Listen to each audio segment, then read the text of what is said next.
What is up, everybody? So today I'm going to be going over and reviewing and setting up the LLBean Backcountry Dome 3 tent. So I've had this tent for about 10 years now almost. I got it when I think I was 15 or 16.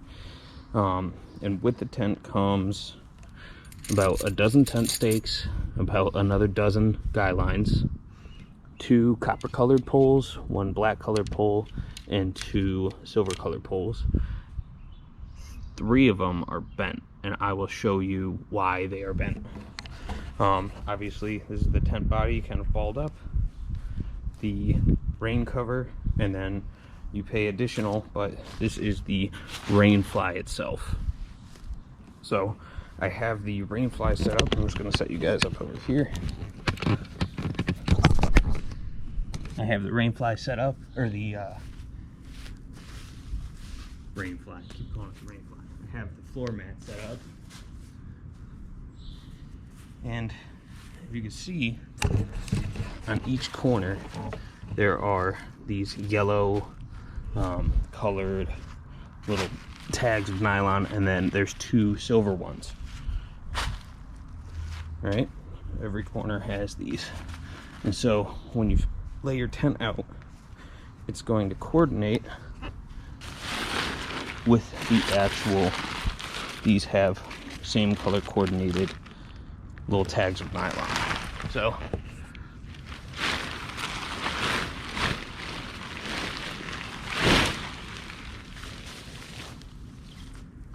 what I do is I'll just kind of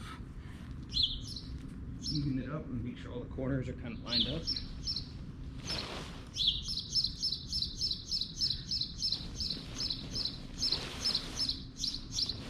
Shut up, bird.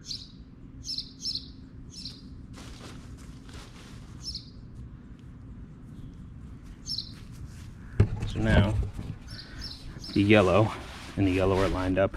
Silver, silver, silver, silver, yellow, yellow. Now what I'm going to do is put the poles in, and I'll show you kind of a little trick that I do. So since these 2 are lined up, I'm actually going to take the tent body's nylon strap and put it under here and line up the grommet with the floor mat. I keep calling it a floor mat. What's it called? Footprint. Footprint. I keep calling it a floor mat. It's a footprint. I'm lining it up with the grommet on the footprint. So, and I don't only do that on the corners, I'm going to do that on all of the straps. And the reason I'm doing that is it gives you a little bit more security in making sure that the footprint isn't going to be sliding around while you sleep.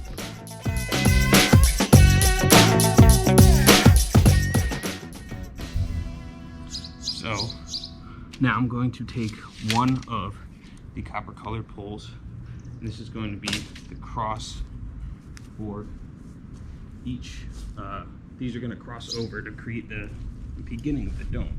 So I'm going to take one pole, put it through the footprints grommet, and then put it through the actual tent body's grommet. I'll walk you through on this one as well. I'm going to take the pole, I'll bend it upwards, put it through the footprints grommet here, and then that's going to line up with the tent body's grommet. I'm just going to let that flop over and do the other side as well. Now that these 2 are upwards, or upright, this whole tent has 2 different types of clips. This is the horizontal clip, and then there's the little carabiner clip. So the carabiner clips, make sure that this little nylon strap is straight, and then we're going to clip them together. See, right at the X. So this is nice and straight, and then this is holding these 2 together. Now what you could do is follow up, and I do all the horizontal clips. It took me a little bit to figure this out, but these kind of reach over on the side and then just clip on like that, and it gives you a lot of contact. So it gives it actually gives the tent body a lot of rigidity when you're in high winds and stuff like that. Now I'm going to do the silver poles, but instead of going across like this, these are actually going to start down here, go up and over, and link down on the same side. It's kind of a weird design, in my opinion, but at the same time, this gives the dome a lot of, it opens it up quite a bit on the inside.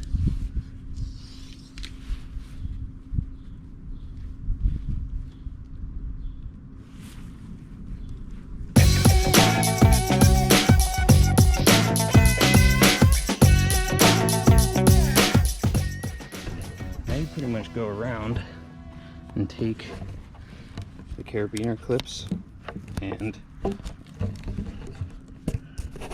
hook them onto the X here. Make sure that's clipped, and then take all these horizontal clips and just link these on.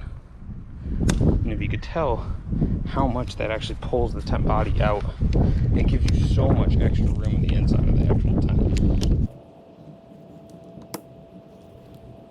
So now, as you can tell, this is nice and the tent body itself is set up, but it's not staked down. So if you're setting this up in high wind, obviously you want to stake it down first. I've set it up in fairly high wind and never really had an issue with it getting blown away, but it's also because I laid my pack down on the inside before I even started setting the tent up and giving it some elevation. But I'm just going to start with the four corners. These are like the little aluminum shepherd hook ones.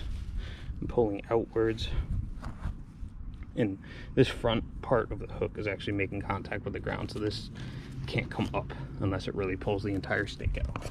Then from there, then you can start pulling out the silver. So now I'm going to be setting up the fly. One thing about this fly is it has two different sides. It has a single door and it has a vestibule. I always, if I'm entering, if this is going to be the entrance, that side is where I'm going to put the vestibule, and then the single door is what I put in the back, typically where I'll lay my pack. This is one cool thing that LLBean did, is all the seams on this tent coordinate with the poles themselves. So this seam, there's a pole right under it. This seam, there's a pole right under it. So if you're confused on how this needs to be set up, just line the seams up with the poles that are under them. Now from here, these have, let me bring them in close. These have the male end of the clips. So, you know how I said before, how we do the footprint down first and the tent body? I'm gonna clip this into the tent body. And I'm gonna start, yet again, with all the yellow clips first, and then cinch down all of the silver ones. Now, I have 3 tent stakes left. One that is very bent. Alright, so I'm going to then take this piece and let me bring it over here. I'm going to take this piece, and it has this little loop right here. I'm going to make sure that the line is kind of consistent with the rest of the tent, and I'm going to stake this out and making sure I'm looking at either side right now, and it's not really even.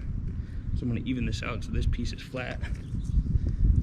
And the reason I'm doing that is I want to make sure it has a clean line to go, so if water has to drip, there's a clean line to drip off. It's not leaning one way or the other. Then, actually before I go and stake out the other side, this black pole now goes, this end is now going to go into the leftover grommet that is on your tent body. It's probably easier just to show you. So this is now going to go into this grommet. and same on the other side, and then it's going to get clipped and gone, pulled around. So now this just has horizontal clips on the outside, and that's just to give you a bit more headspace when you're getting in to this part of the vestibule, so that you're not bumping your head or rubbing up against the tent, which typically will have some condensation on the underside after a long night of sleeping. Even, you know, summertime, wintertime, whatever it is, you're going to get condensation on the inside, no matter how well this is all vented. So this pole helps you prevent, helps prevent you from rubbing up against that. Then this last piece that we have is to stake out the back door. I'm going to make sure it's nice and tight on both sides. If it's tighter on one side than the other, I'm just going to pull down on the strap and make sure that they're evened up. So this has a good line to drip water off. Now I'll kind of bring you in the inside and show you some of the features in there.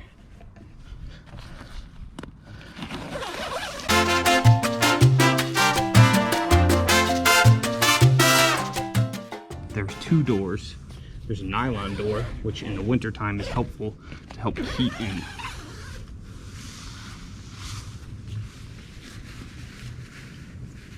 Also, a T-handle for that. And then finally, this big screen door. It has no CM mesh on it, so any summertime camping, this is perfect. Pretty much no matter where you're at. Then on the inside, you have a nice big floor, and on each side here you have 3 large mesh pockets. Obviously your back door, 3 large mesh pockets here. These are great for storing, maps, phones, headlamps, knives, anything like that. Then up top you have some straps up here. I like to dry my socks on them. If you have a bandana or you have a towel that needs to get dried, this would be a nice place to dry them inside. And then you have these ceiling vents. Now, for summertime, since this is a 4-season tent, for summertime, this is incredibly important. So from here, this also goes right outside. So this is the actual rain cover itself. And this has a little pole right here that has Velcro on the end of it. Tip that up and vent that right there. Then you could pull this door open, and now you could zip up and get a lot of good ventilation going through here. Open up this full mesh door and open up that full mesh door. This is meant for extreme weather. This tent is really awesome. I've never had a bad night's sleep in there, no matter the season, and it's just because it's so overbuilt. Oops, legs caught. That I've slept with this tent with 3 feet of snow on top of it. I've slept in this tent in hurricane force winds. I've slept in this tent in complete lightning and thunderstorms, torrential downpours, pretty much anything. Water sheds right off of it. I've never really had a concern of being safe inside this tent, no matter what the weather is. It can be hot in the summer. As you could tell, I'm sweating buckets right now. And it's just because it's built for colder temperatures. When I was in Scouts, I got this tent, and I think I spent like $350 back then on it. I think now it's a little bit more, if not around that price. But for tents, like for that price, to make sure that you're safe, as opposed to some of the Scout Troops tents, I would pay the money. This fits, it's the Dome 3. They make a Dome 2 and I believe a Dome 4. This fits 3 people inside comfortably. I fit 4 in the middle of the winter, which is helpful to add a bit of warmth inside. And then the nice thing is, a lot of the time people don't understand, is these vestibules, you could throw a tarp down there if you're worried about stuff getting wet. Boots, anything like that, you can keep your tent clean by not having any boots enter the tent, but also you can keep your packs outside and not have to worry about having all that space taken up by you can keep your packs outside without having them worry about taking all that space up in the tent. Now Another thing that's awesome, this is the vent that I told you. This has a overlap. I've had this open during torrential downpours and I've never gotten water inside. So this is really awesome. Another thing that's cool is it has these little 3M nylon poles here. So if you feel like you need a little bit more protection and you need to guy out this tent, these are all the contact points where you can actually pull guy lines from. It also has reflective tape on it, so if you are having trouble, I mean, I don't know how you'd have trouble finding this giant yellow tent, but if you're having trouble finding it in the middle of the night and you hit it with your headlamp, boom, it reflects light immediately.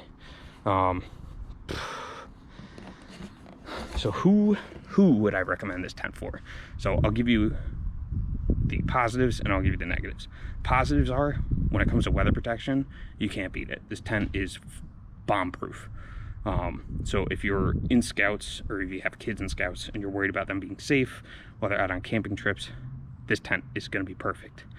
I mean, it's made by LLBean. They have an incredible warranty, so if anything goes wrong with this tent, you can contact them and say, hey, look, you know, I snapped a pole, or I lost all my tent stakes or something like that. Call them. Their customer service will tell you what their warranty honors, and they'll send you replacement parts or potentially an entire new tent. I've had this tent for 10 years and you wouldn't be able to tell the difference between this and a new one. It wears incredibly well. So a couple downsides are, it's warm in the winter, or it's warm in the summertime. If you want to sleep in this tent in the summer, it's going to be a bit hot inside. It's just, there's a lot of nylon. The floor is black, so it's just going to retain a lot of heat. Unless, you know, if you're in a good windy conditions, you probably should have no issue in there, but it's a nylon tent. It's going to retain heat, especially if it's sitting out in the sunlight all day. In the winter time, that's exactly what you want. You want it to hold on to heat in the fall and in the early spring, but in the summertime, it just tends to be really hot, even with all the vents open. So if you're looking for a good summer tent, if you only camp in the summertime, might not be the best tent for you. And another thing is, obviously, since this tent is so bomb-proof and overbuilt, it tends to be very heavy. I believe this tent is close to 10 pounds.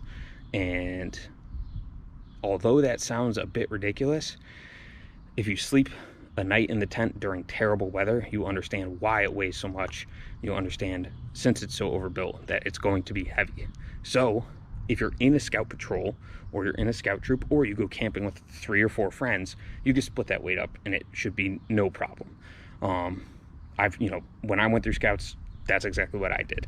But if you don't have people to split it with, or there's only 2 of you, that can be a bit heavy. That's 5 pounds per person, if not 10 pounds for one person, and another person carries another 10 pounds of gear that they wouldn't have before. So if you're looking for long backpacking trips, it's probably not the tent for you. If you're doing a lot of car camping or very short backpacking trips up, you know, even-ish terrain, not mountain hiking, then, you know, it should be fine. It's going to be a bit heavy though. I couldn't recommend this tent enough. If I gave it a rating, it would get 5 stars immediately. But definitely, if you're interested in this tent, shoot any questions in the comments. I'm more than happy to answer. Check them out on LLBean. You know, this tent's been around for, I think I've had this for 10 years, and it's stood the test of time. So definitely hit the like button if you guys enjoyed this video. If you have any questions, put them down in the comments, and hit the subscribe button. I'll talk to you guys next time. Later.